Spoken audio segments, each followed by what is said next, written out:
Hello, Canucks fans, and welcome back to their episode of Quad's Instant Reaction right here on the CanucksArmy YouTube channel. My name is David Quadrelli. I'm the managing editor and editor-in-chief over at the Nation Network and CanucksArmy, and this is the series where I come out here. I spend about 5 minutes talking about a topic, a Canucks-related topic, sometimes an NHL-related topic, news, notes, whatever it is. I come on here and I break it down, and then I write a companion article over on CanucksArmy.com. So if you're not already reading CanucksArmy.com, you absolutely should be. We've got lots with morning skate coverage, practices, notes, everything you need to know about your Vancouver Canucks is over on CanucksArmy.com. But let's get into today's video, which is about David Jiricek, a defenseman that the Canucks were heavily linked to in the lead up to his trade. We knew there was going to be a trade coming from the Columbus Blue Jackets shipping out David Jiricek. We knew that was coming.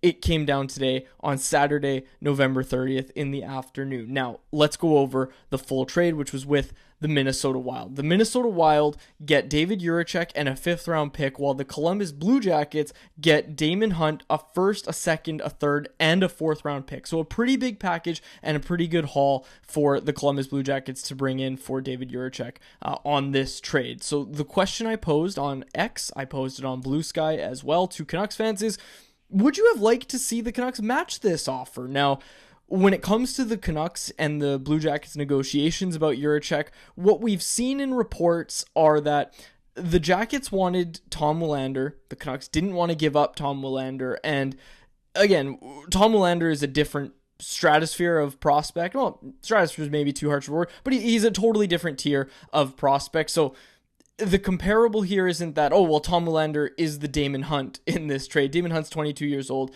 He's a third round pick of 2020, I believe. A few years older than Tom Willander. Tom Willander has more potential upside. We know that these two prospects aren't directly comparable. So you have to try to find a more similar comparable for the Canucks in their system when it comes to, would you have liked to see the Canucks match this trade? And that's the topic of today's video. So for our purposes, and like I said, I asked people on Twitter, I asked some scouts, I reached out to some NHL scouts as well to see, try and figure out what a comparable package was. And the thing we landed on, the thing that I kind of put everybody's responses together, the thing that I landed on was the comparable package here for the Canucks, or a comparable package. There's many that you could make, but the one we're going to focus on is a 1st, a 3rd, and prospect Elias Pettersson, prospect defenseman, of course, Elias Pettersson as the package from the Canucks to go get David Jiricek from the Columbus Blue Jackets. Let's focus on that package. And I asked people on Twitter, if that were the package, would you have wanted to see the Canucks make the trade? There were a few people that said yes, but overwhelmingly, there were people that said no. Now, I think I'm also in this no camp, and the reason for that is the Canucks need immediate help. Not to mention that Filip Hronek's out right now, but they need help on the blue line, and we know this. The non-Hughes, the non-Hronek minutes have been a problem for this team all season long. Carson Soucy and Tyler Myers haven't been as good as they were last year, quite frankly, and we're over a quarter of the way into the season, so it's almost a foregone conclusion that the Canucks are going to go acquire defensive help.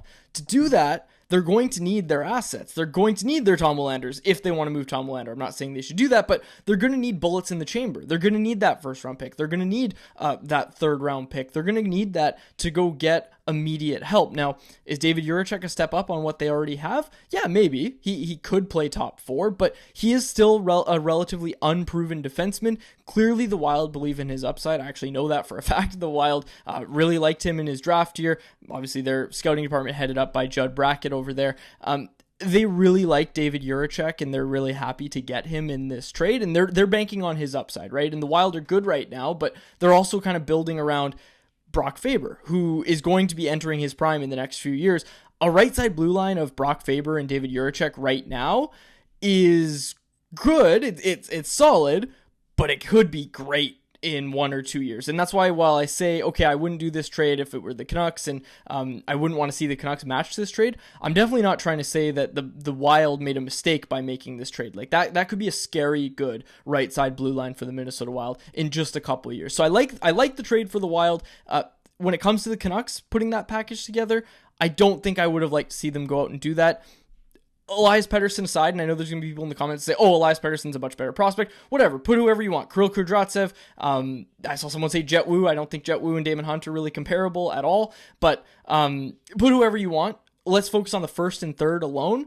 I don't think the Canucks can be moving assets like that when they're looking for immediate help. Now, if you think they shouldn't be looking for immediate help, that's a different conversation. But right now we know that the Canucks are looking for something that's going to help them not only this year, but in the years to come as well. So again, a guy like Rasmus Andersson, who's kind of the big fish on the market right now, he signed for both this year and next year. Canucks could work out an extension to get him through the 2027-28 season.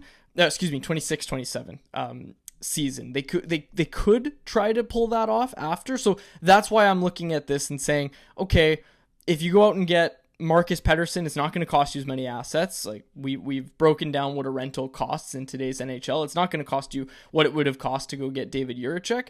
And I just look at it and say they need these trade assets to go out and do something that's going to help them with a stronger focus on this year, with the years to follow as well. And with Jiricek, it almost seems like you're focused more on the years to come. And hey, maybe the Canucks should be. Maybe that's your takeaway, and that might be a totally fair observation for you to make.